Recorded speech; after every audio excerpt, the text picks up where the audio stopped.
Chimera of the Chapel by Bleakmidwinter. Summary. When Will Graham wakes up from a coma 3 months after the fall, Jack reveals that Hannibal Lecter didn't survive. Outside the realm of Hannibal's influence, Will decides to discover the full truth behind the world's sudden and seeming falsehood. Everybody seems to hold their own opinion on Hannibal's fate, but Will knows better than anyone that trust and honesty are as elusive as death. For those of you concerned, no, Hannibal isn't actually dead. This story is narrated by Will Graham. And Hannibal Lecter. There is no doubt Will is experiencing a fever. He was once stuck in the severe grip of one for longer than a year.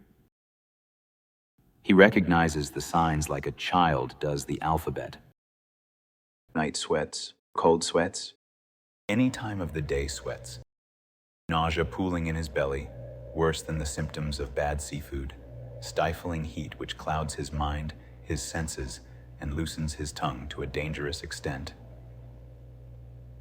He already has problems with filtering himself. Knowing precisely what is happening to him, he doesn't bother to take his temperature. He falls back on old habits and chugs down 2 Tylenol every 4 hours. Prays they'll be enough to break it.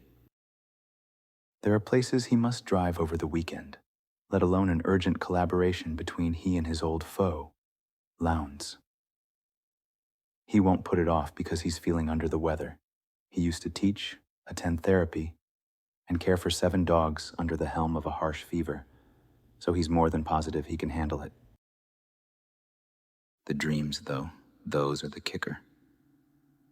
The first night back to the cabin was the worst. The stranger who'd found him freezing to death in the ravine had been kind enough to drive him home.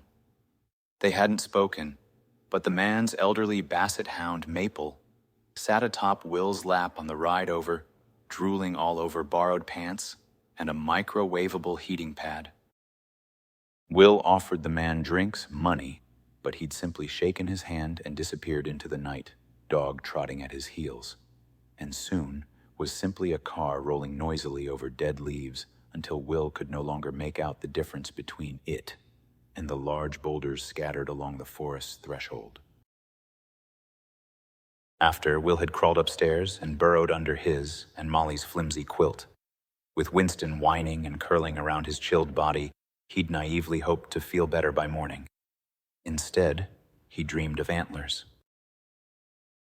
Rows and rows of antlers, and nearly everyone he's ever known, mounted upon them like a hall of achievements. The scene was bloodless, and the numerous bodies were pale in death. The imagery was more abstract than Will is used to, and when he stopped in front of Bedelia, he found his feet stuck to the floor, sinking upward, a grainy weight moving, serpentine, up his body, as if invisible quicksand were consuming him whole, as slow as possible, rising around him, rather than pulling him down. The dream allowed him time enough to deduce the meaning, but he was utterly focused on the blonde temptress before him. How even in sacrifice she appeared pathetically blasé, indifferent to her karma.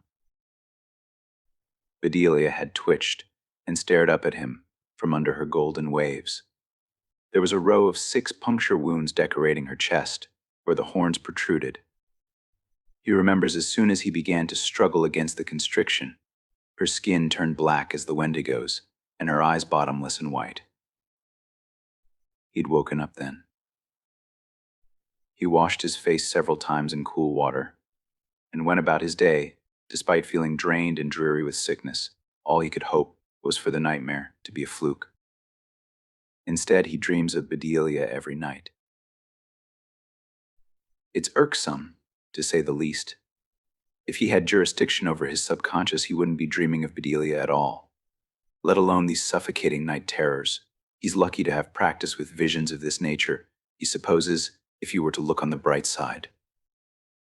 He knows his mind is inciting him into action, and he's unlikely to stop seeing these images until he does what he knows he must. He has to check in on Bluebeard's ex-wife. As much as he loathes the woman, their conversations the weeks prior to his coma were perhaps the most enlightening talks he's participated in years. If anyone shares his opinion on Hannibal, it'll be her. Her house is located close to where Freddie wants to meet with him, so it won't be out of his way.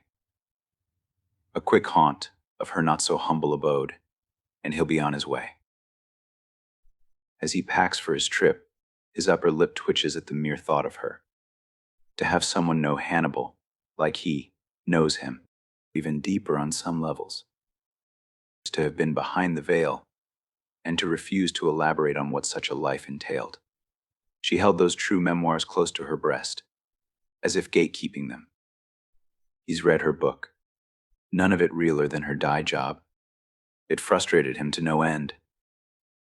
If she's smart, she'll be long gone by now.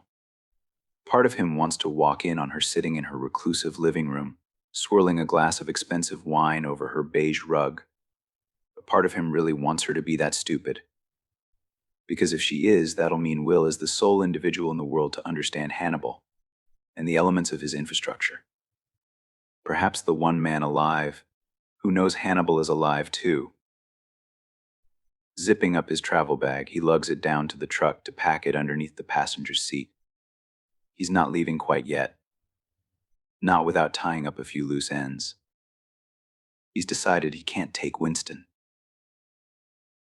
The extra stops will confuse and stress the old dog out, and he can't be certain what will come of his journey to Baltimore, in truth, so he's called Molly to come pick him up. She hasn't returned to the house since she left a few days ago, an ultimatum left to hang in the air, like the dust that continues to collect. He's convinced she knows why he wants her to take Winston for the upcoming days. She hadn't texted anything damning, but he's revving up for an argument the moment she steps through the door. When he eventually hears her car pulling up, he's out by the shed, tinkering on his truck. The air conditioner broke last summer, and he's been roving around the property with nothing to do but wait, so he figured it was about time to fix it. He replaced the mirrors in the house as well, and the doors. He's not sure what Molly might think, though. Steeling himself, he sighs and drops his tools. Molly buries her hands in her pockets as she marches through layers of sludge. For once, Will tries initiating eye contact, but she's looking everywhere but him. Where's Winston? Her breath puffs out visibly in the cold air. Molly. I'm not talking. She tersely declares, which means she's about to start talking, profusely and unstoppably. Sleeping. He answers, gesturing toward the shed. Molly bites her cheeks and pulls a collar out of her winter coat. She stalks past him, disappears for a second too long, then returns with Winston collared and ready for travel. Will waits patiently as she opens the back door to her car and lets him hop in and settle into the dog bed they always keep in the trunk for veterinary emergencies or rare rides to the dog park. The park isn't usually required when the dogs have each other and several acres of land, but occasionally it's a nice treat. Or was. He doesn't know how far Freddie's supposed information will take him, or what he'll find at Bedelia's house. It could take him far from here, and even further from Molly. It's easier not to focus on, if every moment is the last chapter of a long, long journey, or one of the pages in the middle of a book when you pry one open with both your thumbs. There have been excessive chapters in his life, and he cannot learn to dwell on the conclusions. The car door slams shut. Molly stomps up to him, face scrunched tighter. You have some nerve. She grits out. You really do. I know. You know. That's it? I'm not asking you to forgive me. But I'm not going to say no to this. Molly lets out a noise like a scoff and a laugh. You're really trying your best to keep this marriage afloat, Will. I'm impressed. Though he planned this interaction intricately, so as to hurt Molly as little as possible, he is suddenly hit with fatigue so taxing It feels like his only option is to be as honest as possible. I'm not trying. Will tells her honestly. Molly's expression shudders with intense emotion.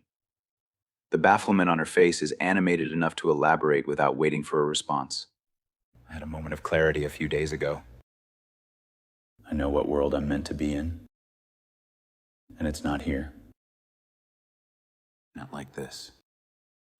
He didn't realize he'd been waiting to say that for years, not until right now. Molly swallows several times, as if getting the taste of something terrible out of her mouth. It's called for. All of it, shock at his candor, confusion at his apathy, and sadness that perhaps resembles alleviation, more than it does distress at the prospect of loss. I thought. I was so sure this was salvageable. She murmurs, her tone heartbroken, but her expression flat. Gee. I'm pretty clueless, huh? No, you're not. You're perfect, Molly. I'm not. Now, she looks annoyed. Shut up. She barks. Don't act like I have no part in this. I married you. I trusted you. I play a role, damn it.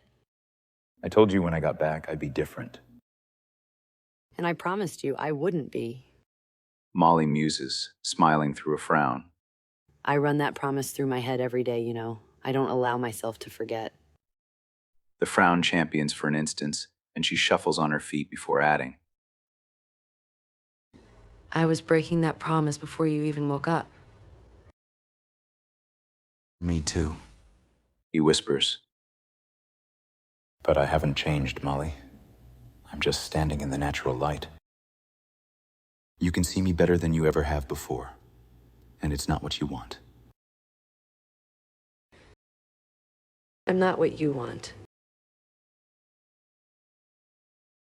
Molly, you'd be surprised how much I want this. He vaguely gestures at their house. It meant the world to me at the time. It's what I needed. You'd throw that all away?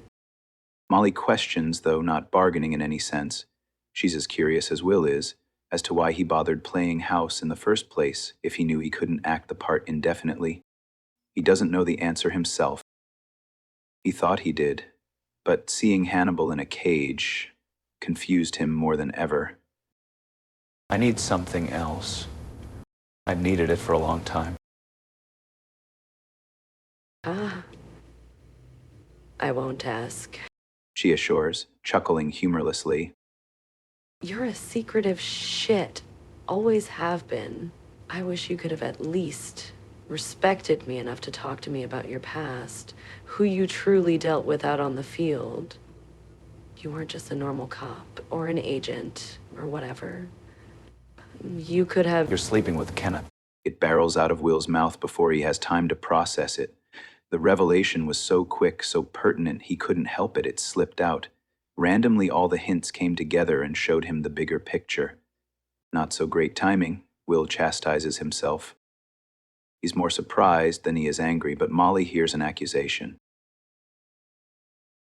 She splutters, jaw dropped in dismay. Hardening all at once, she begins to ramble. Yes, I did.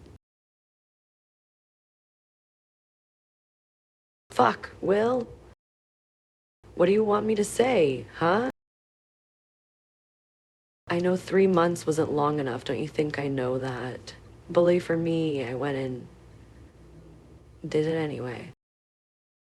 And I hated myself for it, even though it was good, and he's gentle, and Christ, that made it even worse. Tears start to form in her eyes, and Will wants to stop her just to allow her the shreds of dignity she's so desperately grappling, but she seems to need this. Jesus, it was never fair to you because I promised you I wouldn't change, and 3 months, Will. What kind of wife doesn't even wait 3 goddamn months. It's been eating me because I haven't fallen in love like that since John. Oh. I haven't, again, not since you woke up, but I've wanted to. God, I'm always wanting to. And that's just as bad. Covering her face with her hands, she muffles a sob. Will is oddly content in the face of the confession. Molly, it's okay. She blinks blurry eyes up at him. No. No, it's not. What is wrong with you? You don't deserve this. I do, and more. Listen to me. Molly sniffles and meets his eyes. For the first time, he doesn't see the glass shards, but her very human eyes blinking straight back at him. You were never really mine, and I was never really yours. I never could have made you feel like he does. Like John did. Not gentle, not in the way she wants. Will is gentle the way a cub is gentle. Chio's words come to mind. A cub that grows up to be one of the big cats. That's how he's been tailored. And in no way is he good, even if he's not all bad. They both fit into the liminal spaces of each other's lives when they met, the places where ghosts inhabit. Never fully seeing each other was easier than facing the exorcism that would soon become essential. I wanted you too. You owe nothing to me. We,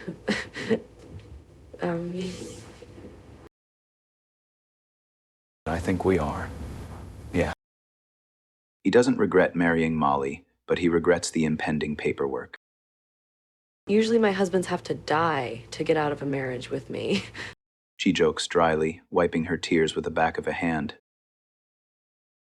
I still don't want you to do that interview, but I won't stop you.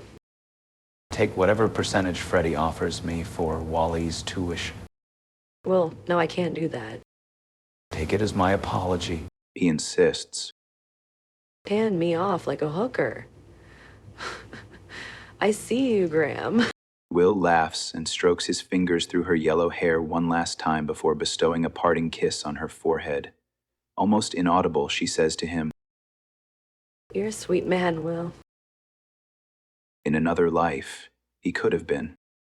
Tell Wally. Hannibal was right. Will knows better than to breed. He's an even worse parent than he is husband. Abigail should have proved that. He has no gauge for what the morally correct thing to say to him could be. Being called dad feels like something that happened to him in a dream or a lifetime ago, when Abigail's heart thrummed as loud as the Norman Chapel's choir once did in his and Hannibal's shared foyer. He misses that place, or maybe he just misses the company. He knows. Maybe not for some time, but he'll know. Will can't say for certain what it is Wally knows, but if the kid decides to hate him forever, he thinks that's only fair. Hell knows what the news will say of him in 10 years' time, or 20. They finally part, and it's gawky and artless. Molly turns to face him only once after she's padded along the gravelly path to the car. He nods at her reassuringly, and she sighs, averting her gaze to shimmy behind the wheel. Will ponders if either of them will spend time mourning their marriage. He watches her car undulate over rocky terrain and waits until it vanishes down the main road, until the only striking visual before him is the orange-red hue of the sky. Goodbye, Winston. He whispers to the wind. For now, he has his own path to bear.